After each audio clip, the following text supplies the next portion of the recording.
Eh bien voilà, bonjour mesdames et messieurs, tout le plaisir est nôtre de vous savoir très nombreux devant votre petit écran, attendant avec impatience et patience ce nouveau numéro d'Homéostasie. Et comme d'habitude, vous avez raison, le rendez-vous avait déjà été pris, il est explosif aujourd'hui, un débat chrétien-musulman. Pour une fois, on les retrouve enfin sur ce plateau d'Homéostasie, la spiritualité des profondeurs, parce que les 2 samedis qui sont passés, nous avions eu droit, aux chrétiens qui sont arrivés sur ce plateau défier et rechercher comme ça là les musulmans, Abdul Majid en tête, le capitaine de l'équipe, et en deuxième lieu nous avions eu donc Ahmed Yala qui était arrivé ici en Jean-Baptiste musulman, comme pour déblayer déjà, arranger le chemin, parce que Abdul Majid devait arriver et ces choses faites sur ce plateau d'Homéostasie, la spiritualité des profondeurs. Aujourd'hui on va trancher avec la question, comme pour dire, autrefois, il y avait eu ces 3-0 sur l'émission Kratos avec Jean Obombi, mais aujourd'hui, nous allons finir pour savoir qui de Mahomet et de Jésus-Christ est le sauveur de l'humanité. Et pour une émission si importante, la pensée du jour, à beau mentir qui vient de loin. Et tout de suite, lu pour vous. Le livre, nous l'avons piqué sur le plateau, mesdames et messieurs, une réponse chrétienne à l'islam. On ne sait si il vient des musulmans ou des chrétiens, mais il est écrit en page 19 ceci. Il existe une divergence importante entre certains chercheurs quant à savoir si beaucoup d'Arabes sont effectivement ou non les descendants d'Ismaël. Certains s'interrogent même sur l'origine des Juifs immigrants en Israël. Sont-ils vraiment des descendants d'Isaac? La question, à ce stade, est hors de propos. Les Arabes se perçoivent eux-mêmes comme des descendants d'Ismaël. Les descendants d'Ismaël, dont la liste figure dans Genèse 23, 13, 16, se sont installés dans le nord de l'Arabie. Environ 300 millions de 1,4 milliard de musulmans dans le monde sont arabes. Les Juifs se perçoivent eux-mêmes comme les descendants d'Isaac. La perception, mesdames et messieurs, est quelque chose de plus fort que toute réalité. En ce qui nous concerne, nous nous référons aux Arabes en tant que descendants d'Ismaël et aux Juifs en tant que descendants d'Isaac. Laissez-moi vous rappeler, c'est le livre qui le dit, l'auteur, que cette histoire n'est pas juste liée à Ismaël et à Isaac. Il ne s'agit pas simplement de leur passé, il s'agit de votre avenir, mesdames et messieurs.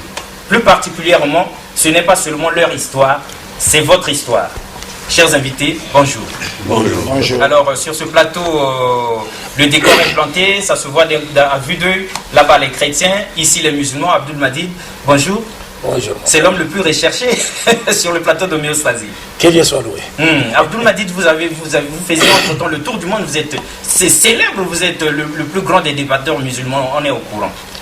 Bon, d'abord je commencerai par rendre louange à Dieu, n'est-ce pas, qui nous a choisi l'islam comme religion, l'islam qui est la religion qui a été prêchée par l'ensemble des messagers de Dieu, et Dieu qui a envoyé son messager, le dernier des messagers, donc qui est le prophète Mohammed, la paix de Dieu soit sur lui, et l'a envoyé pour qu'après que le passage de Mohammed, l'humanité ne trouve aucun argument échappatoire, n'est-ce pas, à pouvoir avancer au dernier jour, n'est-ce pas, disons au jour du jugement de lui. Par rapport à ce que vous venez de dire, bon, effectivement, je ne dirais pas que je suis devenu célèbre, bien que c'est une évidence, mais par la grâce de Dieu, j'essaie un peu de sillonner le monde, respectant, n'est-ce pas, l'ordre qui nous a été donné par les prophètes, n'est-ce pas, c'est lui de faire parvenir de lui, ne serait-ce qu'un message, afin que les gens soient sauvés. Parce que Mohammed est le seul messager de Dieu, à travers qui l'humanité tout entière sera sauvée. Et ce faisant, vous scandalisez évidemment les chrétiens qui en ont marre, donc, et justement, ils sont venus sur ce plateau, vous recherchez à corps et à cri, et heureusement pour nous que vous êtes arrivés, mesdames et messieurs, il est là. Alors, la parole est aux chrétiens qui avaient défié, on se rappelle bien, c'était relever le défi et renvoyer le défi comme dans un effet boomerang à Abdul Majid. Alors, la parole est aux chrétiens. Vous avez 5 minutes parce que c'est chaud. De Mahomet et de Jésus, d'où viendra le salut pour l'humanité? Sinon, l'introduction, c'est là que vous avez préparé. Tout d'abord, je vous remercie, monsieur Alexis Bongo. Je salue tous ceux qui nous suivent dans le nom puissant de notre Seigneur et Sauveur Jésus-Christ. C'est vrai que nous étions ici il y a quelques jours de cela et nous avons tenu, je crois, 2 émissions qui étaient comme une réponse chrétienne à l'islam, compte tenu des défis que notre frère Abdul Majid a lancé un peu par-ci par-là, que ce soit au Mali, que ce soit à Pointe-Noire, que ce soit, je ne sais pas, en Côte d'Ivoire. Donc nous sommes venus sur ce plateau. La fois dernière, c'était pour essayer d'amener notre ami Abdul Majid sur le plateau, afin que nous puissions régler nos différences. C'est ça, je crois que le frère Sonite a quelque chose à ajouter. Frère Sonite, évangéliste Sonite. Merci beaucoup, monsieur le journaliste. Enfin, nous retrouvons l'homme que nous avons tant cherché. Cet homme est expert dans l'art de mentir. Partout où il est passé, il a pendu le mensonge sur la Bible, sur le nom de Jésus et sur les chrétiens. Alors on ne pouvait pas se taire devant un tel mensonge. Voilà pourquoi nous sommes aujourd'hui ici, et je crois que tous les ingrédients sont réunis pour frire ce gros poisson musulman avec sa propre graisse qui est le Coran. Super. Et comme vous avez encore 3 minutes, on y va donc. Puisque vous démarrez par une accusation. Et elle est choquante, l'accusation. Elle est, bien sûr. Bien sûr, pourquoi? Parce que lorsqu'il dit que Mahomet est le sauveur de l'humanité, parce que là, nous devons aller droit au but. On y va. Nous n'avons passé assez du temps, donc nous devons aller droit au but. Sans détour. Bien. Alors, donc, quand il dit que Mahomet est le sauveur de l'humanité, j'ai suivi l'émission qu'il a, enfin, la conférence qu'il a organisée au Mali. Il a donné les critères. Il a dit, parmi ces critères-là, je vais prendre un. Il a dit qu'il faudrait que l'un des deux, c'est-à-dire de Jésus-Christ ou de Mohamed, dise explicitement de sa propre bouche que je suis le sauveur de l'humanité. Ce qui avait été dit au Mali. Au Mali. Par Abdul Nous avons les images. D'accord. Donc ici, moi j'ai lu tout le Coran. Parce que le débat d'aujourd'hui, c'est entre le Coran et la Bible. Nous ne devons pas sortir du thème et sortir de ces 2 livres-là. Alors donc, je me demande où est-ce que Mahomet l'a dit. Parce que j'ai lu tout le Coran, je n'ai pas trouvé. Mais moi, je peux par contre lui donner des versets bibliques qui sont tellement clairs. Nous allons prendre Jean chapitre 4. Jean chapitre 4, je m'excuse. 2 minutes, retrouvez ça rapidement. Jean chapitre 4, verset 42. Jean 4, verset 42. Oui. Et il disait à la femme, Oui. ce n'est plus à cause de ce que tu as dit Oui. que nous croyons, Oui. car nous l'avons entendu nous-mêmes, et nous savons qu'il est vraiment le sauveur du monde. Ah, ça c'est les hommes qui témoignent de Jésus-Christ. Vous pouvez encore lire Jean chapitre 12, verset 47. Jean 12, verset 45. 47. 47. Si quelqu'un entend mes paroles et ne les garde point, ce n'est pas moi qui le juge, car je suis venu non pour juger le monde, mais pour sauver le monde. Donc ça sort de la bouche de Jésus. C'est clair, c'est clair comme, c'est limpide comme l'eau de la source.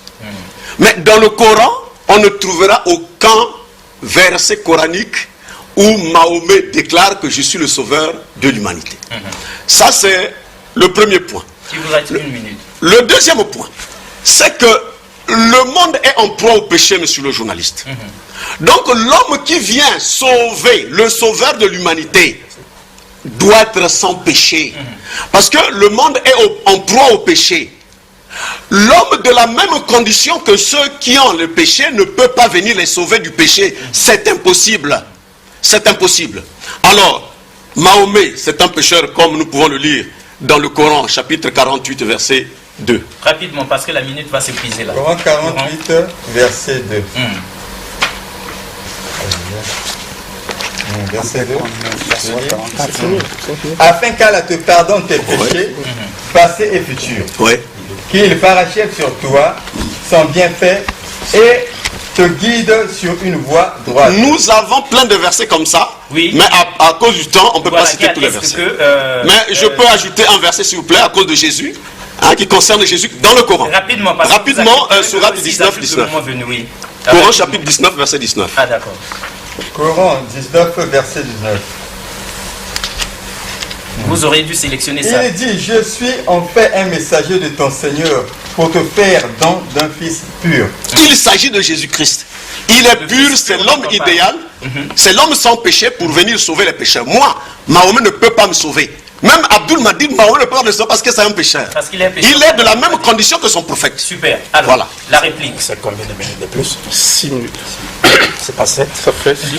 Ça va, mais merci beaucoup, merci beaucoup. Je dirais tout de suite aux téléspectateurs qui nous suivent en ce moment, que bien que les musulmans soient venus ici, n'est-ce pas, pour essayer, dans le but de clore définitivement ces débats, les débats sur la question du sauveur de toute l'humanité entre Jésus-Christ et Mohammed, et cela en rétablissant, n'est-ce pas, la vérité camouflée pendant des siècles par des pasteurs pour des intérêts vils de ce bon débat. Mais personnellement, je ne suis pas venu débattre avec ces frères, personnellement, parce que moi je suis là comme étant membre de jury. Je suis venu simplement les écouter parce qu'ils vont passer. C'est pourtant vous qui recherchez. Je suis venu les écouter parce qu'ils doivent passer leur épreuve orale. Ah, d'accord. Leur épreuve orale du baccalauréat en théologie comparée. Ah, d'accord. Je suis là simplement pour les écouter. Sinon, s'il ne peut pas y avoir débat entre moi, c'est comme quelqu'un qui dirait un élève de lycée voudrait défier Einstein, n'est-ce pas, en physique. Donc ça ne peut pas se faire. Alors, je commencerai par montrer d'abord leur mensonge, parce que parmi les critères que j'ai cités par rapport à Jésus Mohammed, j'ai dit il faut que le Christ, Jésus-Christ ou Mohammed, confirme le caractère universel de sa mission en déclarant clairement avoir été envoyé par Dieu à toute l'humanité. Je fais très bien attention à mes mots. Et puis, quand il cite des versets bibliques qu'ils ne comprennent pas, des versets qu'ils ne comprennent pas, écoutez, il laisse parler du monde parce qu'il ne connaît pas l'essence du monde dans la Bible. Ibrahim disait, nous, Jean chapitre 15, verset combien? Verset 15 à 19. 18 à 19. Écoutez le monde, maintenant on va leur apprendre la Bible. Si le monde a de la haine pour vous, sachez qui m'a trahi avant vous. Si vous étiez du monde, le monde aime ce qui est à lui. Mais parce que vous n'êtes pas du monde et que je vous ai choisi du milieu du monde, à cause de cela, le monde a de la haine pour vous. Vous savez, dans tous ces passages, donc Jean chapitre 15, verset 18 à 19, Jean chapitre 16, verset 20, Jean chapitre 17, verset 9, 11, 14, 16, 18, 21, 23, 25, Jésus-Christ parle du monde, mais par ce langage, il ne comprend pas l'humanité tout entière. Parce que le monde a trois sens dans la Bible. C'est ce que les frères ne comprennent pas. Le monde a trois sens dans la Bible. Je lis dans le glossaire de la Bible du second, n'est-ce pas? Je vous ai dit, je ne suis pas venu débattre avec eux, hein, n'est-ce pas? Le mot monde dans la Bible, excusez-moi, il dit ceci, monde. Par ces mots, on entend soit l'univers créé par Dieu, ou l'humanité tout entière sur la terre, soit l'ensemble de ceux qui vivent dans les péchés loin de Dieu et sont hostiles à la lumière divine venue les éclairer. Et c'est dans ce sens-là que Jésus parlait du monde, et le monde dont il est question ici, c'est le symbolisme des pécheurs juifs, parce que le Christ a dit dans Matthieu chapitre 15, verset 24, « Je n'ai été envoyé qu'aux bébés perdus de la maison d'Israël. » Donc c'est la forme restrictive. « Je n'ai été envoyé qu'aux bébés perdus de la maison d'Israël. » Donc quand le Christ parle du monde, il ne s'agit pas du cosmos. Il ne s'agit pas de l'humanité tout entière. Il s'agit du monde symbolisme des pécheurs juifs qui vivaient loin de la loi de Dieu et que vers qui Dieu avait envoyé Jésus pour les tirer des ténèbres spirituelles vers la lumière parfaite. Donc les frères sont simplement victimes d'une constipation psychique, donc ils interprètent mal la parole de Dieu. 2. Lorsqu'il parle de Mohammed, Il dit que Mohammed n'a jamais été présenté comme étant le sauveur de toute l'humanité. Moi, ça me fait rire. C'est pourquoi j'ai dit aussitôt que leur petit défi, n'est-ce pas, n'est que l'indication de leur ignorance à la fois, non seulement du Coran, mais aussi de une indication claire de leur insuffisance en langue française. Pourquoi je l'ai dit? Parce que si par exemple aujourd'hui ces frères allaient aujourd'hui représenter la République du Congo au jeu télévisé Question pour un champion de Julien Lepers, est-ce que vous comprenez? Ils feront certainement la honte nationale de tous les Congolais. Ne maîtrisons pas le français. Vous savez pourquoi? Vous savez pourquoi? Parce que, comme vous le savez, dans cette émission, pour trouver un mot, les présentateurs Julien Lepers commencent toujours par la définition du mot. Et maintenant, les 4 candidats doivent faire quoi? Les 4 candidats doivent aussitôt définir à partir de la définition pour trouver l'objet de la définition. Ce qui implique à dire quoi? Ce qui implique à dire, Dieu peut présenter quelqu'un comme étant le sauveur de toute l'humanité, littéralement en utilisant ce terme, toute cette expression, tout comme Dieu peut présenter quelqu'un comme étant celui qu'il a envoyé pour tirer l'humanité tout entière des ténèbres spirituelles vers la lumière parfaite. Parce que le sauveur, c'est quelqu'un qui vient tirer quelqu'un ou un groupe de gens du danger, du malheur, d'une situation critique ou encore de la mort. Et le sauveur de l'humanité tout entière, c'est celui qui vient tirer les êtres humains des ténèbres spirituelles vers la lumière parfaite. Il me reste encore 2 minutes. Encore 2 minutes. Ça va. Or, Mohammed, la paix de Dieu soit sur lui, est présenté dans le Coran comme étant celui qui est venu tirer toute l'humanité des ténèbres spirituelles à la lumière parfaite. Dans le Coran. Dans le Coran. Le Mohammed est présenté comme étant, comme je le disais tantôt, il est venu tirer l'humanité des ténèbres spirituelles, c'est-à-dire des ténèbres de l'incroyance, de l'égarement et de la dépravation totale des mœurs, à la lumière parfaite de la foi en un Dieu unique, de la bonne guidée et aussi des vraies valeurs spirituelles et morales de l'humanité. Et je leur demandais de lire eux-mêmes ces passages dans le Coran. Parce qu'ils ne connaissent pas le Coran. Parce que pour connaître le Coran, il faut avoir maîtrisé la langue arabe. Pour connaître le Coran, il faut avoir maîtrisé l'art de conjuguer le Coran. Pour connaître le Coran, il faut avoir étudié les sciences coraniques. Et personne d'entre eux n'est en mesure de nous citer même 3 versets en arabe. Le Coran n'est pas comme la Bible, parce que le Coran conserve son texte, l'originalité de son texte, dans sa langue originale. Mais la Bible n'a plus le texte original, c'est perdu. Le Christ parlait en hébreu, mais le Nouveau Testament était écrit en grec. Une langue que le Christ et ses apôtres ne parlaient pas. Or, dans la critique littéraire, nous apprenons que toute traduction est trahison de l'original. Déjà, le message a été trahi. Donc, je leur demande de lire pour voir cela. Coran chapitre 5, versets 15 à 19, et ils se retrouveront dans ce passage. S'il vous plaît, nous ne sommes pas ces lecteurs, monsieur le journaliste. Ok, ça va, ça va. Nous ne sommes pas ces lecteurs. Okay, je voudrais redresser quelque chose. Je voudrais, je vous ai dit qu'il... C'est la dernière minute pour Abdul Majid. L'émission s'appelle l'homéostasie. Oui. C'est-à-dire la capacité à pouvoir faire quoi? Voilà. Conserver voilà. son système de fonctionnement. C'est l'état d'équilibre.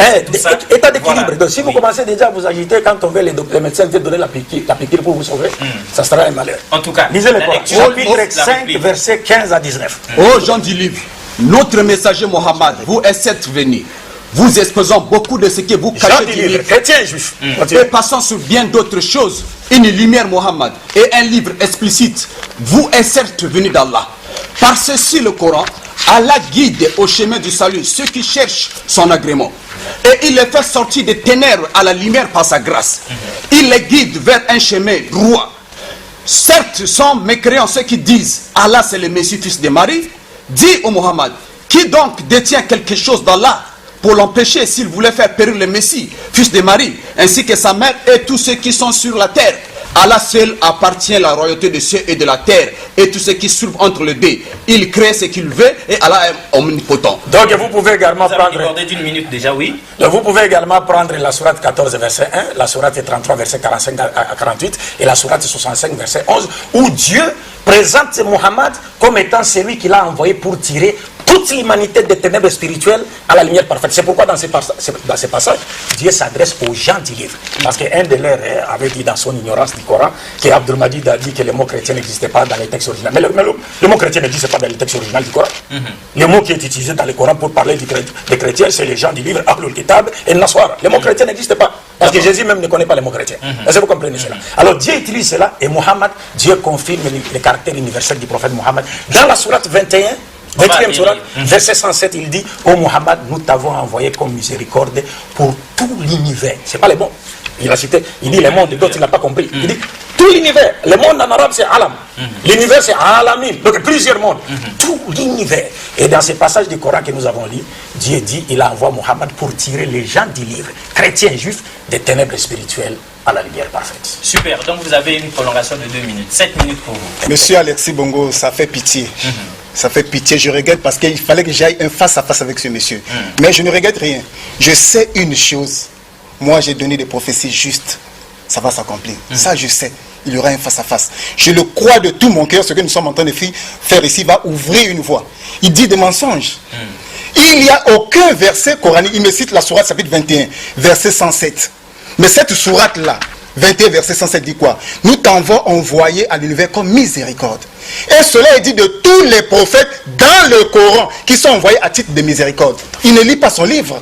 Et c'est dit aussi de la même chose à Jésus dans la sourate chapitre 19 à partir du verset 21 qu'il sera une miséricorde pour les gens. Mais il n'y a aucun verset coranique. Ça c'est un défi. Ça c'est une peur, il a peur. Il n'y a aucun verset coranique qui montre que Mahomet est le sauveur de l'humanité. Ce verset n'existe pas. Lors de cette intervention, lorsqu'il est avec les chrétiens, il dit que montrez-moi un verset de la Bible où Jésus dit de sa propre bouche qu'il est Dieu. Mais on lui renvoie l'ascenseur. Qu'il nous montre un verset. Restez tranquille. C'est moi qui parle. Tu as peur de quoi? Revenons au sujet. Oui, ils ont le temps. Donc nous avons un thème qui est là. Le thème c'est l'humanité serait sauvée par Jésus-Christ ou par Mohammed. J'ai pas besoin de la parole d'Abdul Madid. Abdul Madid n'a pas besoin de mes paroles. Nous avons besoin de faire parler les Écritures. La Bible. Il parle des critères, mais ces critères, il a ramassé ça où? Mais c'est pas dans la Bible, ni dans le Coran. C'est un critère qu'il a monté de toutes pièces. Je lui défie de me montrer un seul verset dans le Coran qui parle de ces critères. Parce que les critères doivent être des critères divins, pas des critères inventés de toutes pièces. Lorsqu'il parle de ces critères, il a ramassé ça où? Le Coran est là, qui me montre un seul verset coranique qui montre ces critères-là. Ça n'existe pas. Moi, je regrette une chose. C'est vrai que nous sommes nombreux. Je regrette une chose, je sais une chose, qu'il y aura un grand débat. Ça, je le sais. Je sais, il va perdre. Ça, je le dis, c'est ainsi dit le Seigneur. Il va perdre. Ce qu'il dit, ce sont des mensonges. Il dit des choses... Regardez même la sourate chapitre 35, verset 19. L'aveugle et celui qui voit ne sont pas semblables. C'est-à-dire que j'ai affaire à qui? À quelqu'un qui choisit des versets. Je connais son style. Il choisit des versets. Alors que dans tout le Coran, on présente Mahomet comme un avertisseur. Lui, il dit qu'il vient sortir les gens des ténèbres. Mais c'est dit aussi de Paul. Paul aussi. C'est une mission. Tous les pasteurs, tous les messagers de Dieu, lorsqu'ils viennent, ils viennent faire sortir le peuple des ténèbres à la lumière. C'est la mission de tous les messagers. Cela ne veut pas dire qu'ils sont des sauveurs.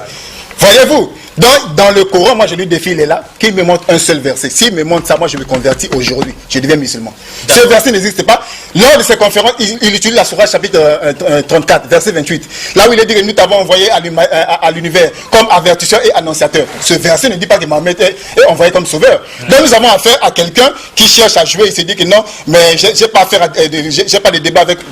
Il a des débats avec nous. C'est nous qui l'avons appelé sur ce plateau. S'il n'est pas capable de défier, de débattre avec nous, il prend sa route, il va. C'est ça. Il n'est pas notre professeur ici. Et lorsqu'il a cité le problème du monde, regarde même, il s'est fait même creuser même dans le glossaire de la définition. Lorsque Jésus dit dans Jean chapitre 3, versets 16 à 17, car Dieu a tant aimé le monde, qu'il a donné son Fils unique, afin que quiconque croit en lui, à moins qu'on soit un malade mental. Lorsqu'on dit quiconque, c'est-à-dire n'importe qui. C'est de ça qu'il s'agit. En fait, que quiconque croit en lui ne périsse point, mais qui ait la vie éternelle. Qu'est-ce qu'il dit dans Actes chapitre 4, verset 12? Qu'il n'y a de salut en aucun autre nom. Car il y a sous le ciel aucun autre nom qui a été donné aux hommes par lesquels ils doivent être sauvés. Lui, il dit que la mission de Jésus, c'est limitée aux enfants d'Israël. Qu'est-ce que Jésus dit dans Matthieu chapitre 24, à partir du verset 14? Qu'il faut que cette bonne nouvelle du royaume soit prêchée dans le monde entier. Ensuite viendra la fin. Comment il explique ces écritures-là? Nous avons affaire à un tricheur. Il choisit des écritures, mais là, des écritures qui présentent Jésus-Christ, il laisse ça à côté. Lorsque Jésus était ressuscité, dans Luc chapitre 24, à partir du verset 47, qu'est-ce qu'il dit? Il dit que la repentance et le pardon des péchés sera prêché à toutes les nations, à commencer par Jérusalem. Pourquoi il ne cite pas ces écritures-là? C'est un menteur. Et il vient ici en professeur. Quel professeur? Lui, il va enseigner qui? Vous êtes ses élèves, il voudrait bien... Il va enseigner personne. Moi, il va enseigner personne. Vous avez encore 2 minutes. Évangéliste Sonite, 2 minutes avant que la parole ne revienne. Je vous ai dit tout à l'heure que cet homme est expert dans l'art de mentir. Vous voyez, tout le mensonge qu'il a pendu ici, nous le constatons. Alors, je vous demande de lire le Coran chapitre 3, verset 55. Coran 3, verset 55. Rapidement. Nous lisons rapidement Coran 3, verset 55. Rappelle-toi quand Allah dit, Ô Jésus, certes, je vais mettre fin à ta vie terrestre, t'élever vers moi, te débarrasser de ceux qui n'ont pas cru et mettre jusqu'au jour de la résurrection ceux qui te suivent au-dessus de ceux qui ne croient pas.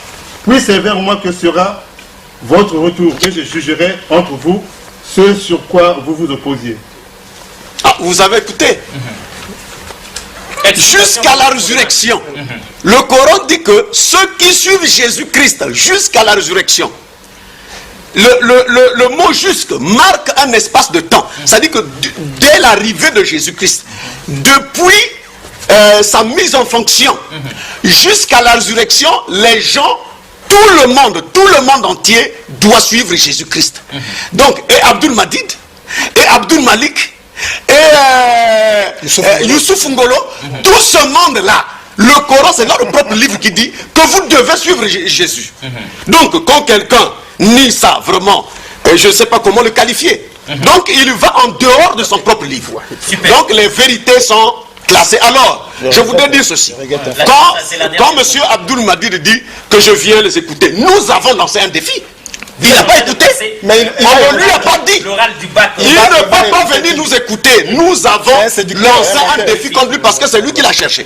À Pointe-Noire, il a dit, je cherche un pasteur plein d'Esprit Saint. Nous sommes là. Plein d'Esprit Saint. Nous sommes là. Et nous disons que nous ne devons pas jouer avec les termes. C'est l'atterrissage, je vais la dire. Nous ne devons pas jouer avec les termes. On a dit le salut entre Mahomet et Jésus. Et nous voulons que les Écritures puissent parler. Amène la lumière parce que la parole est une lumière. Super. Tout prophète amène. Donc, qu'il nous montre coraniquement le terme sauveur appliqué à Mahomet et nous croirons. Super. Alors, voilà. La réplique, 5 minutes. Non, c'est pas 5, c'est non, ils ont égalisé. Hein, parce qu'il y avait eu débordement, on a égalisé. Moi, on repart sur 5-5. Je vais terminer. Je dis, je remercie Allah et je prie sur le prophète Mohammed, sur sa pieuse famille, ses fidèles compagnons et tous ceux qui suivent ce droit chemin de l'islam jusqu'au jour de la torsion. Tout à l'heure, j'ai suivi les frères tricher avec un verset du Coran. Jusqu'à aujourd'hui, j'ai comme impression que ces frères se sont servis juste des versets du Coran comme ça qu'ils ont ramassés, sans savoir le sens de ces versets, pour venir les citer pêle-mêle. Il cite un verset qui est au chapitre 3, qui commence déjà au verset 54. Dieu présente la situation des Juifs qui complotaient pour venir tuer le prophète Jésus. Après qu'ils aient échoué à leur complot, Dieu présente le prophète Jésus comme celui qui est porteur des messages de l'unicité à son peuple. Alors, il donne un enseignement que ceux qui suivront Jésus, parce que au milieu de ce verset, je placerai ceux qui te suivront. Vous comprenez? C'est-à-dire à l'époque de Jésus. Ça les concerne que ça va venir. Donc c'est pour dire, ces frères, ça va venir. J'ai comme impression, je vais laisser au frère Abdul Madid, parce que le problème c'est quoi? Le Coran, je parle. Et les détails du Coran, pour avoir la connaissance du Coran, il faut au préalable avoir la connaissance de la Sunna. Parce que Dieu dit dans les Écritures, dans le Coran, nous t'avons révélé la Sunna pour que tu détailles ce qui est dans le Coran. Or, ces frères-là n'ont aucune connaissance. Tout à l'heure, le frère, je peux même aujourd'hui donner à ce frère-là, lire même les versets. Il ne faut pas. Vous comprenez? Mais si on dit, on va lire même les versets en hébreu ici, nous allons lire. C'est ça la différence. Vous comprenez? Donc ici, le seul problème, c'est quoi? Ces frères sont allés ramasser des versets, ça et là, venus les citer sans savoir le fond. Donc je laisse au frère Abdou. Ça va, j'étais en train de... Vous comprenez pourquoi j'ai dit que s'ils participaient au jeu télévisé, question pour réponse, ils feront la honte. Laissez-moi parler.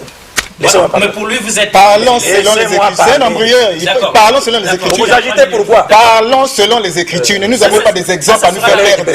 Je récupère les temps. À chaque fois qu'il intervient, je récupère les temps. Oui, 3 minutes. C'est pourquoi j'ai dit il est facile de dire un mensonge, mais difficile de les sauter. Mais vous n'allez tu vois que tu as peur de moi. C'est pour vous dire quoi? C'est pour vous dire quoi? C'est pour vous dire quoi? Il n'est pas nécessaire. Parce que sauveur veut dire celui qui vient tirer quelqu'un ou un groupe de gens du danger, du malheur, d'une situation critique, de la mort. C'est ça la définition du mot sauveur. On peut présenter quelqu'un comme étant sauveur de toute l'humanité, directement, littéralement, tout comme on peut le présenter comme celui qui est venu tirer toute l'humanité des ténèbres spirituelles vers la lumière. Parfait. Si on le présente comme tel, il est sauveur de toute l'humanité. Si vous arrêtez à dire non, je vais voir les mots, mais ce serait simplement en train de manifester son ignorance de la langue française. 2. Lorsque les frères, suivez, écoutez, nous ne sommes pas venus pour rendre ces débats puérils, trop enfantins.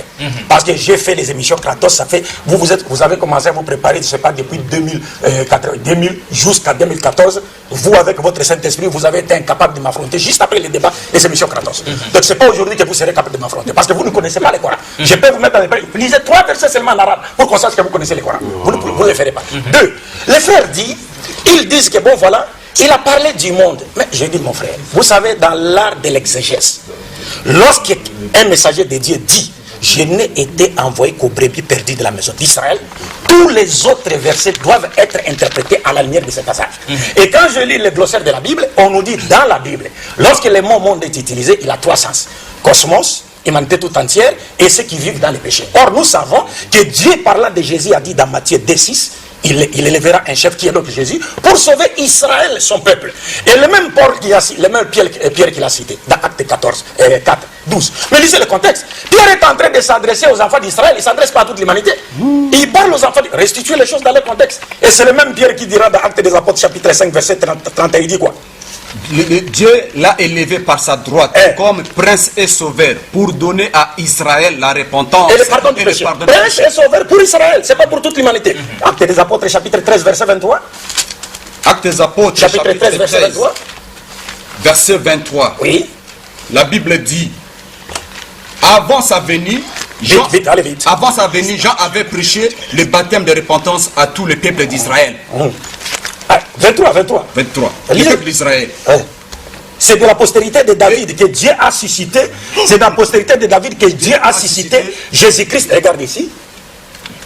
La postérité de David, Dieu a suscité Jésus-Christ comme sauveur pour Israël. C'est pas pour toute l'humanité. C'est pourquoi Jésus a interdit à ses apôtres d'aller vers les païens. Dans Matthieu chapitre 10, versets 6 à 7, il dit, n'allez pas chez les païens, n'allez pas chez les Samaritains, allez plutôt chercher les brebis perdues de la maison d'Israël. Est-ce que vous comprenez? Donc c'est clair, nous disons, lorsque le Coran présente Mohammed comme étant celui que Dieu a envoyé pour tirer l'humanité tout entière des ténèbres spirituelles à la lumière parfaite.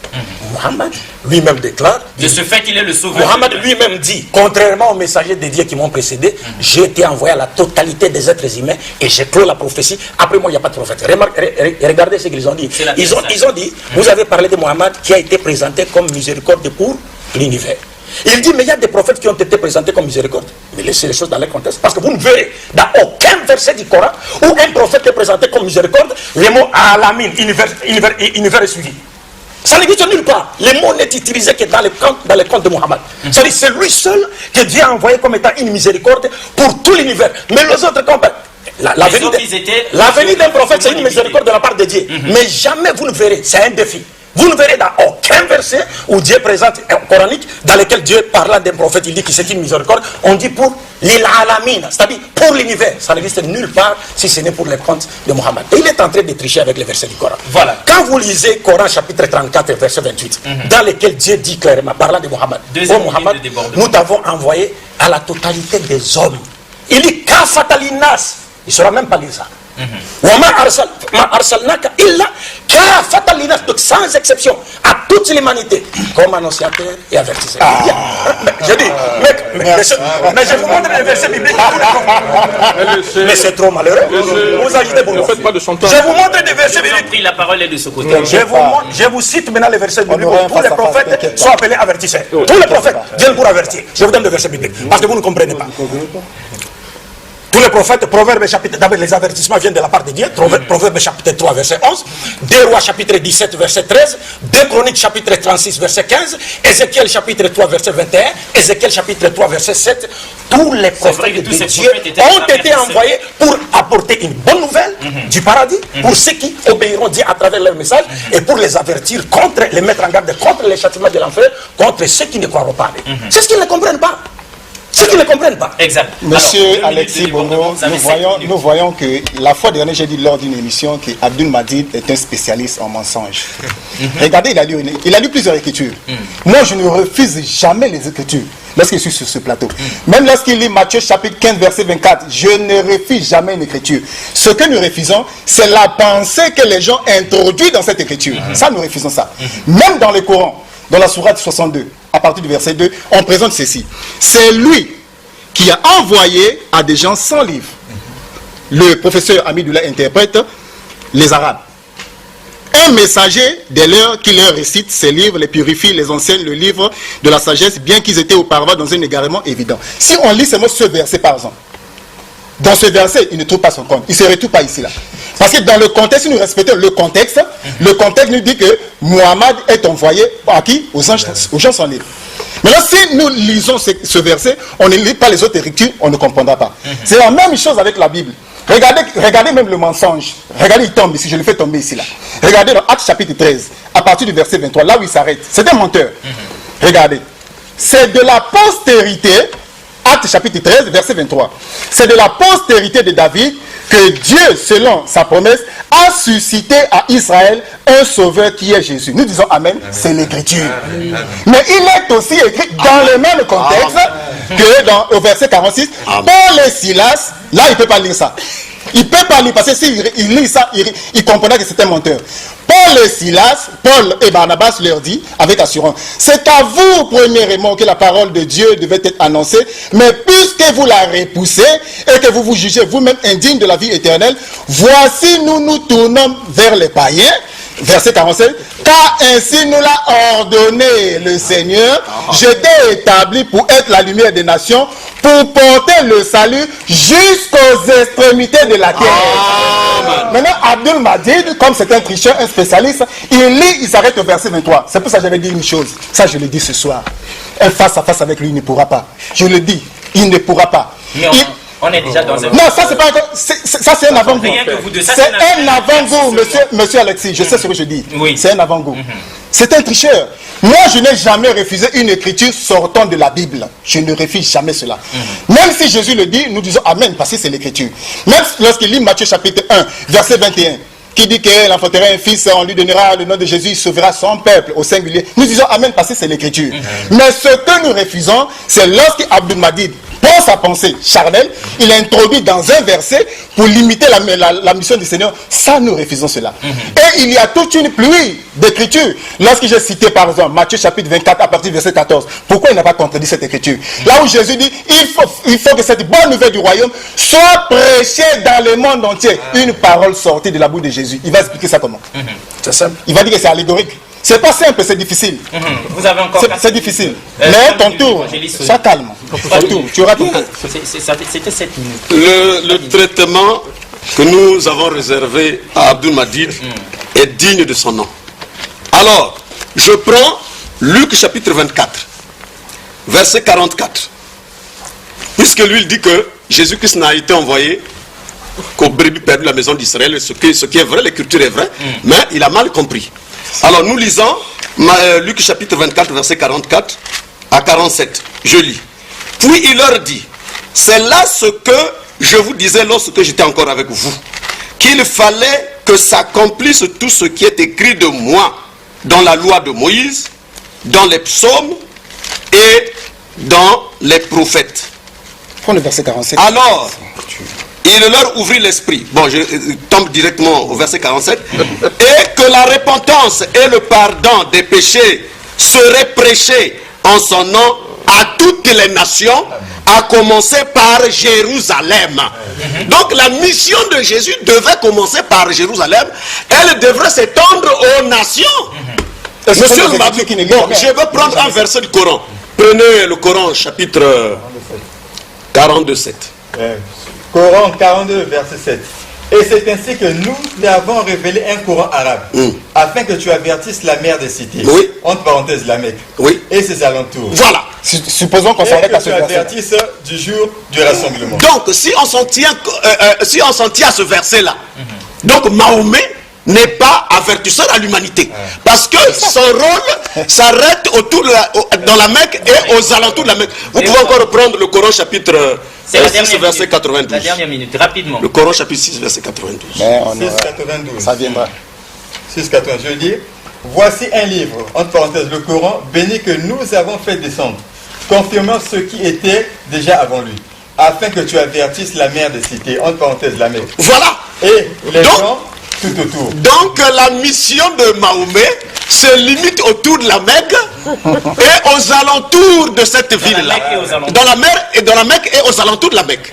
Donc, ils font ça la même chose avec l'écriture de Matthieu 15. Donc, il ne comprend pas. Il ne comprend pas. Et la Bible est son propre livre, le Coran. Parce que le Coran dit dans le chapitre 10, 94, que si vous avez des doutes, si Abdul Madid a des doutes, a des difficultés de comprendre son propre livre, moi et le frère Génie, qui sommes des chrétiens, allons l'aider à comprendre son propre livre. C'est ce que dit vous voyez, c'est ce que dit le Coran, lisez ça. Le Coran chapitre 10, verset 80. Ça fait 2 minutes. Si tu as des doutes sur ce que nous avons fait descendre vers toi, interroge alors ceux qui lisent le livre avant toi. Ah, donc si monsieur Abdul Malik et Abdul Madid étaient respectueux de leur texte, ils devaient tout simplement s'humilier, parce que le Coran dit que le musulman est le soumis à Allah. Donc vous n'êtes pas soumis, monsieur Abdul Madid. Il n'est pas soumis à lorsque vous refusez de venir consulter les chrétiens que nous sommes, alors que Dieu a donné aux musulmans les chrétiens pour vous aider. Voyez. Alors, 7 minutes. Je pense que les téléspectateurs ont constaté que je garde mon calme. C'est tout à fait normal, tu encaisses. D'abord, je les lance un défi, parce qu'il faut, comme ils savent que, parce que les versets, ils n'ont pas compris. Si tu as dans les doutes, interroge ceux à qui nous avons donné le livre. Qui sont-ils? Et ça veut dire quoi les versets? Je les mets au défi aujourd'hui. Je leur donne un seul verset du Coran. Nous avons des doutes sur ce verset. Coran chapitre 43, verset 45, qui nous explique, qui nous dit, quand Dieu dit aux prophètes, interroge les prophètes qui sont passés avant toi. Est-ce qu'avant nous demander aux humains d'adorer un autre Dieu qui est le miséricordieux? Ça voudrait dire quoi? Parce que les prophètes là n'existaient pas à l'époque de Mohammed sallallahu alayhi wa sallam. Cela voudrait dire, c'est un verset du Coran. Nous saurons maintenant s'ils connaissent le Coran. 2. Lorsque les frères nous parlent de Paul, il a cité un passage de Paul, il dit non, la parole vous a été donnée premièrement à vous, mais comme vous la refusez, donc les juifs, nous allons vers les païens. Nous en islam, comme les frères le savent, nous ne reconnaissons pas l'apostolat de Paul. Ça, c'est notre droit. Mais tu as lu, c'est pas possible. C'est pas possible. Voilà. C'est l'écriture que tu as lu. Je peux parler. Vous vous agitez pourquoi? Non. Prenez une minute. À chaque fois qu'ils parleront, vous m'ajouterez une minute. Parce que quand ils parlent, moi je garde le silence. Si vous avez l'Esprit Saint, vous n'allez pas vous agiter. Paul, moi j'ai dit, je me suis référé à une écriture de Paul qui confirme ce que le Christ a dit. Parce qu'il y a des choses qu'on a fait dire à Jésus dans la Bible qui sont fausses. Par exemple, il y a des versets dans lesquels on vous dit, Jésus dit, David et ses hommes ont mangé les pains de proposition à l'époque du sacrificateur Abiatar avec ses hommes. Or, dans l'Ancien Testament, David était seul, il n'était avec personne. Et les sacrificateurs n'étaient pas Abiatar, mais Ahimelech. Et tous les commentateurs reconnaissent cette erreur, des copistes. Donc il y a des choses qui sont vraies, des choses qui sont fausses. 2. Vous savez que encore quand on parle du sauveur de toute l'humanité, mes chers frères, il faudrait qu'on se pose la question de savoir en quoi est-ce que Jésus est-il le sauveur de toute l'humanité. Parce que le sauveur de toute l'humanité, c'est celui qui vient tirer les hommes des ténèbres spirituelles, donc de l'incroyance, égarement, dépravation des mœurs, à la lumière parfaite de quoi? De la croyance en un Dieu unique, de la guider et des valeurs morales positives. En quoi est-ce que Jésus est-il le sauveur de toute l'humanité entre Mohammed et Jésus-Christ? Est-ce que vous comprenez? Imaginez une seule fois que Dieu envoie Moïse chez Pharaon, sauver les enfants d'Israël, parce qu'il était libérateur qui est synonyme de sauver. Mais Moïse arrive là-bas, au lieu de demander aux enfants d'Israël de croire en lui et de leur donner les directives divines, de leur permettre de se soustraire, n'est-ce pas, du joug de l'esclavage égyptien, mais Moïse part, il demande au Pharaon de les tuer. Quel sera le sort des enfants d'Israël après que Moïse soit tué par le Pharaon? Est-ce qu'ils seront sauvés? Non. Alors, Paul, auquel ils se sont référés aujourd'hui, parce que c'est lui qui a étendu le caractère universel de la mission de Jésus. Jésus n'a jamais envoyé Paul. Ça, c'est notre débat. Parce qu'il n'y a aucun verset dans la Bible où Jésus a envoyé ses apôtres à aller prêcher aux non-israélites. Je dis bien, aux non-israélites. Je souligne, je pèse mes mots. Aux non-israélites. S'il y a des versets qu'on ne s'agite pas, ils vont donner les versets et nous allons ensemble les analyser. Ne t'écarte pas du thème. Suivez d'abord. Je suis dans le thème. D'accord. Vous agitez pourquoi? C'est la réplique. On est ici. Donc il n'y a aucun verset dans lequel Jésus a demandé à ses 12 apôtres d'aller prêcher son évangile aux non-israélites. S'il donne les versets, qu'on ne s'agite pas, on va étudier les versets. Je connais les versets auxquels ils vont se référer, mais on les verra. Et Jésus a dit clairement au dernier jour, Pierre lui pose la question, Seigneur, nous avons tout quitté, nous t'avons suivi. Et il dit, quelle sera notre récompense? Il répond en disant, au renouvellement de toutes choses. Le jour où le Fils de l'homme sera assis sur le trône de sa gloire, vous qui m'avez suivi, vous serez de même assis sur 12 trônes pour juger les 12 tribus de la maison d'Israël. Voilà ceux-là auxquels Dieu a élevé au-dessus de ceux qui ont mépris à Jésus-Christ. Dieu lui-même le dit dans le Coran, chapitre 61, verset 14, parce qu'ils interprètent mal le Coran. Dieu parle d'un groupe qui a cru à Jésus, un groupe de juifs, et un autre groupe qui a mépris. Il ne s'agit pas des égarés d'aujourd'hui qui ne connaissent pas Jésus. 2. C'est pourquoi j'étais en train de dire, et encore faudra-t-il que nous sachions en quoi est-ce que Mohammed et Jésus sont des sauveurs. Parce que selon le christianisme, selon les chrétiens, Jésus est venu sauver le monde par sa mort sur la croix. Alors que Jésus, après la mort de Jésus, le taux de péché que le monde connaissait à l'époque de Jésus s'est multiplié aujourd'hui par 1 million de fois, et cela sous le regard impuissant du christianisme et de la doctrine de la rédemption par la mort de Jésus. Aujourd'hui, le pays de Jésus vit dans le péché, mais le pays de Mohammed est régi par les lois de Mohammed. En quoi est-ce que Jésus est sauveur de toute l'humanité? Jésus est un vrai prophète. Puisque son monde est plus sale ou pas? Plus sale que le monde de Mohammed. Et le christianisme n'a jamais réussi à transformer une seule rue, même à Brazzaville ici, transformer moralement une seule rue à travers les enseignements du christianisme. En quoi est-ce que Jésus est-il sauveur? Parce qu'être un sauveur, ce n'est pas un slogan. Être un sauveur, ce n'est pas un slogan. Ça se décrète pas. Être un sauveur, vous devez d'abord enseigner aux hommes à connaître Dieu, parce que c'est la première question en matière de foi. Vous devez donner aux hommes une charte qui définit clairement les devoirs et les droits de chacun à tous les niveaux, des gouvernants comme des gouvernés. Vous devez leur donner un code de conduite, de moralité, ainsi de suite. Être sauveur, ce n'est pas un slogan. Donc il faut comparer cela. Alors, je reviens pour dire pourquoi les frères s'agitent. Quand moi je parle, je lance un défi pour finir. Une dernière minute. Parce que je dis ici, et je le répète, il n'y a aucun verset. Parce que quand Jésus dit « Je n'ai été envoyé qu'aux brebis perdues de la maison d'Israël », c'est une forme restrictive. Ils ont raison.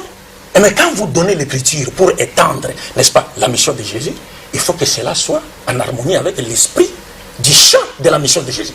C'est pourquoi je dis ici, pourquoi alors on ne trouve pas dans la Bible un seul verset dans lequel Jésus a demandé à ses apôtres d'aller prêcher l'évangile aux non-israélites. Je le souligne bien, non-israélites.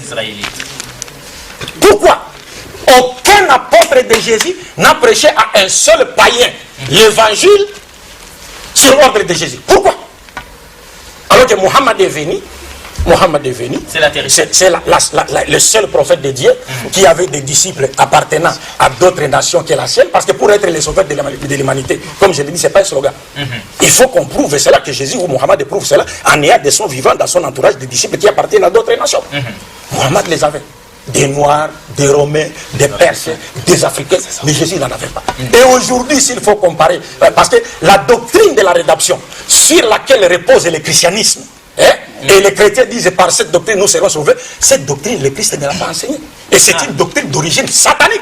Donc c'est pourquoi le monde ne peut pas être sauvé par le christianisme. Il y a débordement d'une minute. Super. Monsieur le journaliste, vous voyez que cet homme ne fait que mentir. Il ne fait que mentir.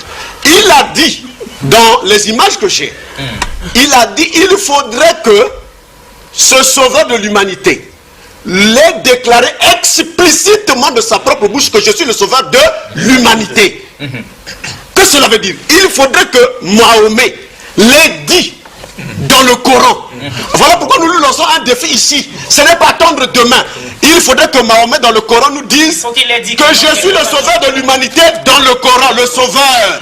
Le terme sauveur doit ressortir là-bas. Le texte de ma conférence est ici. Une minute, on va ajouter la reste.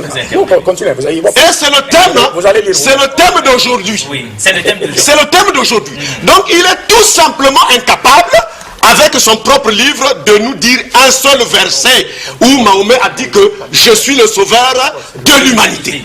Et ensuite, j'avais dit que le sauveur de l'humanité ne peut pas être un pécheur. Ça, je lui ai dit, il n'a pas riposté. Pourquoi il ne riposte pas? Parce qu'il sait que là-bas, il va tomber. Là-bas, il va tomber. Le sauveur de l'humanité ne peut pas être un pécheur. Moi, j'ai des problèmes dans ma maison. Avec ma femme, j'ai des problèmes. Vous aussi, vous avez les mêmes problèmes que j'ai. Vous viendrez me sauver moi mon foyer. Alors que vous, dans votre maison, vous avez aussi des querelles à tout moment, vous vous bagarrez. Donc, le prophète Mohamed et Abdul Malik et Abdul Madid et toute sa suite, ils sont dans la même condition. Voilà pourquoi Jésus-Christ a été donné comme modèle pour que l'humanité tout entière le suive. Coran chapitre 3, verset 45. D'accord. Coran chapitre 3, verset 45. Coran chapitre 3, verset 45.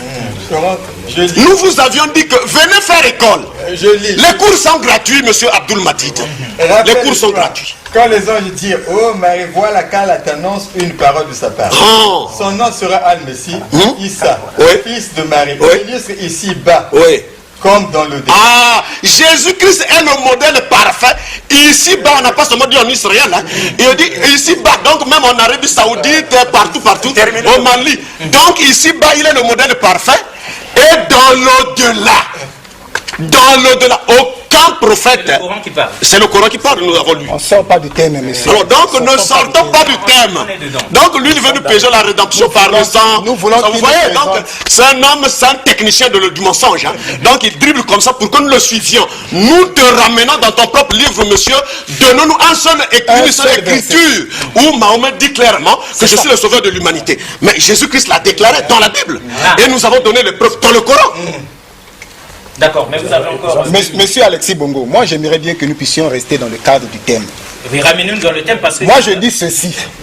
Si Mahomet est le sauveur de l'humanité, entre Mahomet et Abdul Majid, qui est mieux placé pour nous le dire? C'est Mahomet. Si Mahomet est le sauveur de l'humanité, entre Abdul Majid qui est ici et le Coran, qui est mieux placé pour nous le dire? Je crois que le Coran contient toutes les informations. Quand on dit qu'un musulman, le mot musulman veut dire celui qui est soumis, il est soumis à quoi? Soumis à ce que Allah a dit. Où est-ce que Allah a parlé? Il a parlé dans le Coran. Dans tous les passages que moi je lis, c'est toujours le mot avertisseur, annonciateur.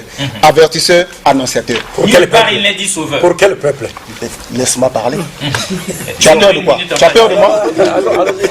Annonciateur, avertisseur. Nous prenons le thème, c'est-à-dire la difficulté de ce monsieur, c'est quoi? Dans une myopie spirituelle, lorsqu'il voit le mot avertisseur ou bien le mot annonciateur, pour lui, dans une myopie spirituelle, il voit le mot sauveur. Or, le mot sauveur, c'est autre chose. Mahomet, il n'y a aucun verset, ça je le défie, il est là, il ne peut pas trouver ça ici. Donc la seule façon pour lui de s'en sortir, c'est de faire ces petits dribbles, c'est tout. Donc nous n'allons pas le laisser. S'il y a un verset, parce que le thème c'est l'humanité serait sauvée par Mahomet ou par Jésus. Il y a des gens qui nous suivent, des gens respectés qui ont besoin de connaître leur sauveur. Et nous disons ceci ce soir, l'humanité n'a pas besoin d'un sauveur qui est mort ou qui est dans une tombe. Mahomet est mort en 632 à l'âge de 63 ans. Jésus-Christ est vivant. Il est le sauveur parfait. Et j'ai lu l'écriture de Jean chapitre 3, qui est mon verset préféré. Jean 3, 16 à 17. Car Dieu a tant aimé le monde qu'il a donné son Fils unique. Afin que quiconque croit. Ici, on n'a même pas besoin qu'un génie quitte au ciel pour nous dire que non. Quiconque veut dire, quiconque, ça veut dire n'importe qui. Afin que quiconque croit en lui ne périsse point, mais qui ait la vie éternelle. En effet, Dieu n'a pas envoyé son Fils dans le monde pour juger le monde, mais pour que le monde soit sauvé par lui. Il y a une différence, je vais vous dire ceci. Moi, je n'ai jamais refusé une écriture. Regardez qu'il a cité une écriture de Matthieu chapitre 19 à partir du verset 27. C'est la dernière. Il a fait sortir cette écriture dans son contexte. Lorsque Jésus dit au renouvellement de toutes choses, vous qui m'avez suivi, vous serez de même assis sur 12 trônes pour juger les 12 tribus d'Israël. Nous disons Amen, c'est l'écriture. Mais lesquels qui le suivaient à cette époque-là? Donc il ne respecte pas le contexte. Il faut prendre l'écriture dans son contexte. Ceux qui le suivaient en ce temps-là, c'était qui? C'était pas les Congolais. C'était les disciples israélites. C'est pour ça que vous qui m'avez suivi, vous serez de même assis sur 12 trônes pour juger les 12 tribus d'Israël. Mais au verset 28, vous allez dire que les premiers seront les derniers et les derniers seront les premiers. Il fait allusion maintenant aux païens. Là où lui il n'arrive pas à lire. C'est ce verset-là qui ne touche pas débordement. Il y en a 6. Vous savez, le problème c'est quoi? Lorsqu'on cherche à forcer l'interprétation de la Bible, on risque de faire dire au Christ. Vous savez, vous venez de dire. Il vient de dire que ceux qui l'ont suivi seront jugés. Et quand ils interprètent le Coran, je mettrai ceux qui t'ont suivi au-dessus, ils disent les chrétiens aujourd'hui. Non. Non, suivez très bien. Allons-y. C'est l'interprétation faussée. Donc quand vous parlez, vous dites ceux qui l'ont suivi seront placés au-dessus de ceux qui ont écrit. Il ne s'agit pas des chrétiens d'aujourd'hui. Il s'agit des juifs qui ont suivi les Israélites. Il vient quand il interprète ces versets de la Bible, il dit non, ceux qui l'ont suivi, ce sont les Israélites. Alors, quand le Coran te parle de ceux qui l'ont suivi, quand Dieu parlait avec Jésus, vous les chrétiens ici, non-israélites, vous étiez là. Vous n'étiez pas là. On ne concerne pas les chrétiens non-israélites. Deux, vous savez, lorsque les frères lisent un verset, ils citent le Coran, il dit, il illustre ici-bas dans l'au-delà. Mais pas seulement ça. Le Coran parlant de tous les êtres humains qui vont hériter le paradis, les appelle des gens qui seront minal mukarabin, c'est-à-dire les rapprochés de Dieu. Pourquoi on parle de Jésus comme illustre ici-bas de l'au-delà? L'un des rapprochés, c'est pas le seul, l'un des rapprochés de Dieu. Parce que c'est un prophète de Dieu. Et puis les versets 49 et 51 vous disent quoi? Dieu dit dans le Coran, il sera le messager aux enfants d'Israël. Il n'a pas dit ça. Le Coran dit, il est messager aux enfants d'Israël. Comme le Christ lui-même a dit, je n'ai été envoyé qu'aux brebis perdues de la maison d'Israël. Nous lisons les Français ou bien les quoi? Quand on dit je n'ai été, mais c'est une forme restrictive. Il ne faut pas étendre les champs de la mission. C'est ce que nous sommes en train de dire. Et quand les frères viennent me faire dire, écoutez, ces mensonges-là, parce qu'ils disent ces mots-là, c'est moi qui étais l'orateur. Regardez mon texte ici. Le texte sur Jésus-Christ ou Mohammed doit lui-même déclarer explicitement avoir été envoyé par Dieu à toute l'humanité. C'est ce que j'ai toujours dit par rapport aux critères.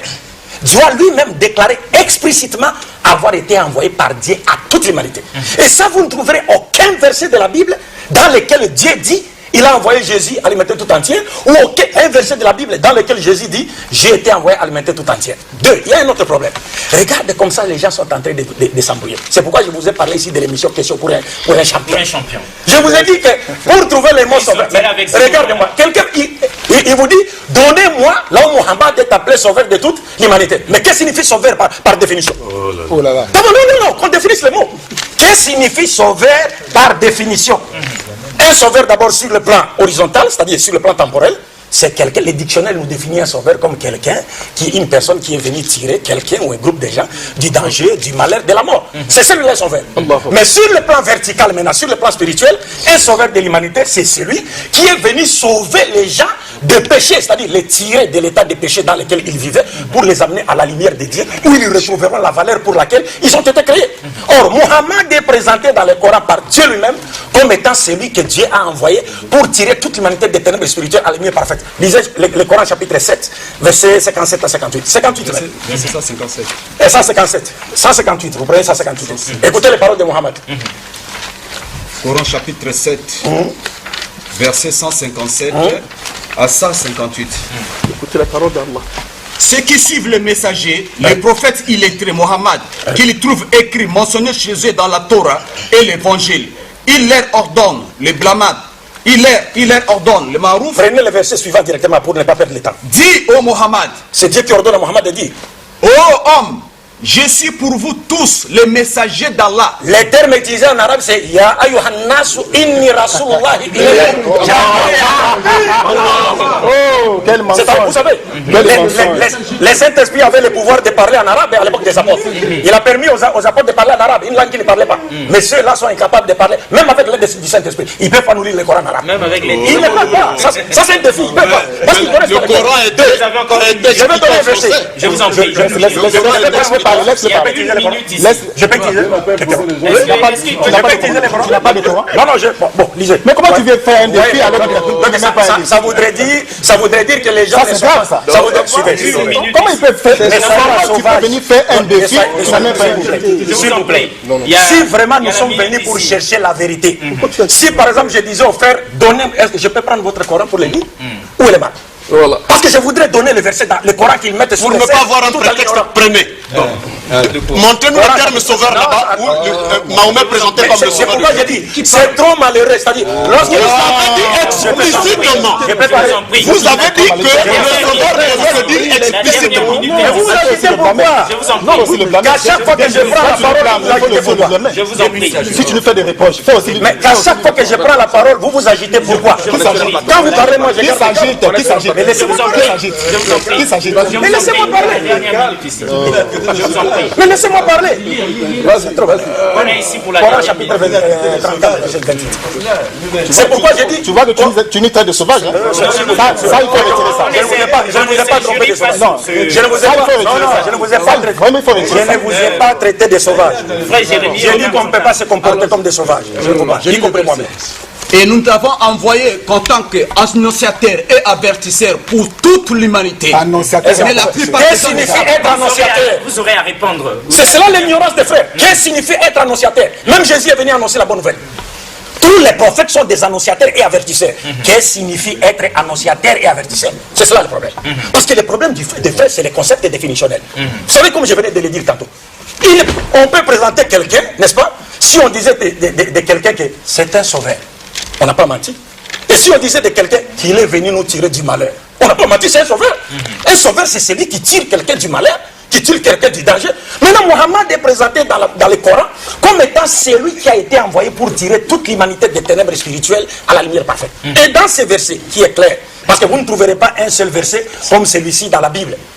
dans lesquels Dieu parla de Jésus, il dit je l'ai envoyé à l'humanité tout entière. Non, mais Dieu parle dans ces passages, il dit clairement, ô Mohammed, nous ne t'avons envoyé que comme annonciateur et avertisseur à toute cas fatalinas, toute l'humanité sans exception.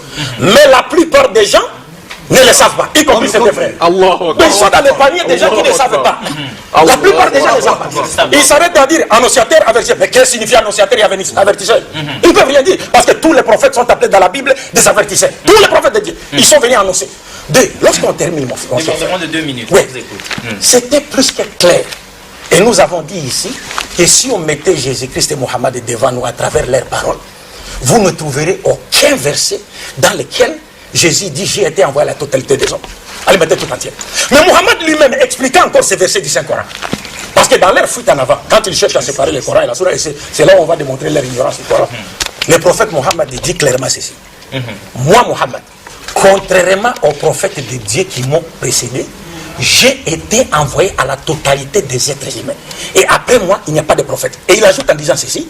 L'arabe n'est pas supérieur à un autre être humain, ni un autre être humain supérieur à un arabe, ni un blanc supérieur à un noir, ni un noir supérieur à un blanc, que par la piété. Le seul prophète qui a placé tous les êtres humains au même pied d'égalité, en basant les critères de noblesse sur la piété, c'est Mohammed. Jésus priait dans les temples, les païens convertis au judaïsme étaient là, et il y avait une balustrade de pierre autour du temple qui les interdisait de pénétrer dans les temples sous peine de mort. Jésus n'a jamais demandé à détruire cette balustrade-là, et n'a jamais demandé à ces païens-là de pénétrer dans les temples pour adorer le Dieu des Juifs ensemble avec les Juifs. Jamais ne l'a fait. Il était avec les Romains, mais jamais Jésus n'a invité un seul Romain à croire à lui. Mais Mohammed était à Médine, il a envoyé une lettre à l'empereur Héraclius, lui demander de croire en lui. Alors maintenant, on atterrit. Maintenant, ils ont suivi. Regardez maintenant, je ne dirais pas par respect pour eux, je ne dirais pas leur ignorance, mais leur petit savoir. Parce qu'ils ignorent les styles du Coran. Ils disent, Dieu a dit à Mohammed, Dieu a dit à Mohammed, afin que Dieu puisse te pardonner péché, et tes péchés passés et tes péchés futurs. Mais qu'est-ce que cela veut dire? Ça, c'est une prolongation encore. Il y a débordement. Monsieur Alexis Bongo, monsieur Alexis, je vais revenir. À moins que vous le disiez rapidement. Qui dit ça? Laisse-le dire. On va rattraper ça. Alors, ce verset voudrait dire quoi? Voilà. D'abord, je leur pose la question sur base du même verset. Mais nous pose pas la question. Non. Ne pose pas la question. Parle, on te suit. Vous savez, monsieur Alexis, il est facile. Il a fini. Tu as fini, non? On m'a donné des missions. L'émission va finir 1 minute. Ça veut dire quoi? Oui. Monsieur Alexis, renvoie-moi la parole. Je vais essayer de casser ça. Ça veut dire quoi? 1 minute. J'ai dit ceci. On se pose la question. Pourquoi Dieu a-t-il dit à Mohammed afin que tes péchés passés soient pardonnés? Lorsque Mohammed n'a commis aucun péché dans le péché, il n'a aucun exemple à donner. Et puis dans le futur, tes péchés futurs soient pardonnés. Lorsque ces péchés ne sont pas encore commis, pour qu'ils soient pardonnés. Cela signifie quoi? Cela signifie quoi? Rapidement. Parce que le défi que Jésus a lancé aux Israélites, dans 8,46 Jean, en leur disant, qui de vous me convaincra des péchés si je dis la vérité, pourquoi ne me croyez-vous pas? C'est le même défi que Mohammed a lancé aux Arabes, dans Coran chapitre 10, verset 16 à 19, en disant, j'ai passé toute ma vie devant vous. Mais il a consommé. Oui, c'est vous qui atterrissez. Parce que non, ils ne connaissent pas le style du Coran. C'est parce qu'ils n'ont aucun exemple qu'ils peuvent donner là où Mohammed a commis. Oui, donc c'est très intéressant ce que vous dites. J'ai passé toute ma vie devant vous. J'ai passé toute ma vie devant vous. Pourquoi ne croyez-vous pas? Vous savez en islam. Super, on s'arrête là. Ça, c'est le prophète qui a parlé, nous on aime ça. Alors la réplique. Monsieur Alexis Bongo, 5 minutes pour atterrir. Donc, il y a tellement trop d'écriture dans la Bible. Je vais lire une écriture. Écoutez, je vais lire une écriture. Toujours le verset là. Attendez qu'il finisse, sinon on arrive. Il a déjà terminé. Oui, allez-y. C'est vous qui parlez. Monsieur Alexis Bongo. Moi, je crois que Abdul Majid a un sérieux problème. Il a vraiment un problème de constipation spirituelle, tel que lui-même le dit. Il imite mes mots. Dans Jean chapitre 3, à partir du verset 16 à 17, je réponds encore ce verset-là. Où Jésus dit, car Dieu a tant aimé le monde, qu'il a donné son Fils unique, afin que quiconque croit en lui ne périsse point, mais qu'il ait la vie éternelle. En effet, Dieu n'a pas envoyé son Fils dans le monde pour juger le monde, mais pour que le monde soit sauvé par lui.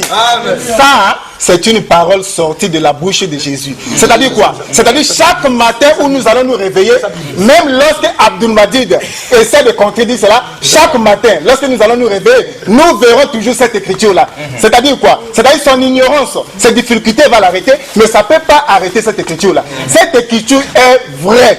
Et Jésus-Christ est le sauveur dès sa naissance. On ne devait pas sauveur.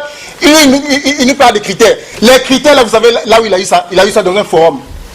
Un forum là sur internet, un forum entre un musulman, Wallah et Petro qui sont en train de faire un débat. Voilà. C'est un forum. Voilà. Donc les critères là ne sont pas dans le Coran. Il a inventé ça de toutes pièces. Voilà, donc cela dit, on est arrivé à l'atterrissage. Mais oui, on est arrivé à l'atterrissage.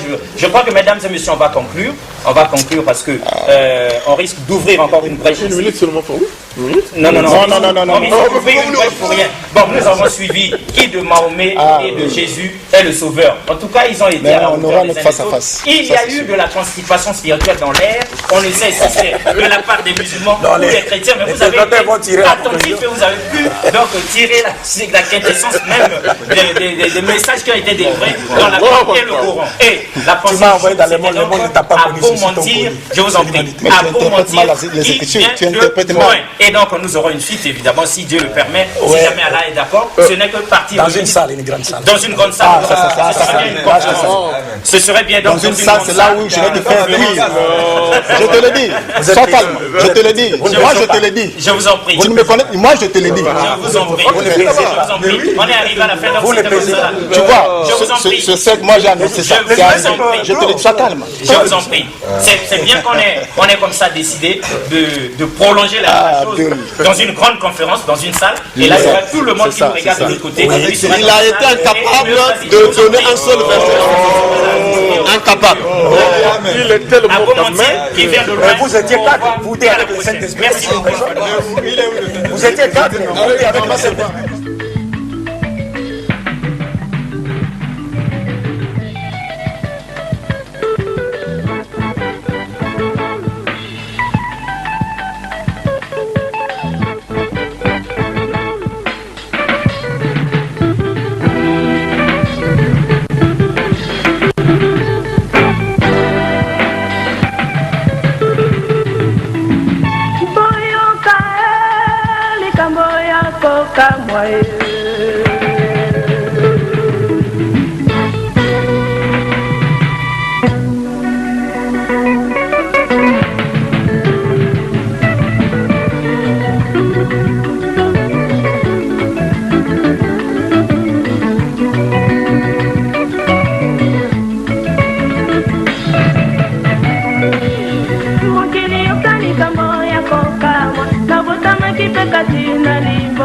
Kapola kipelo pola bana nyongo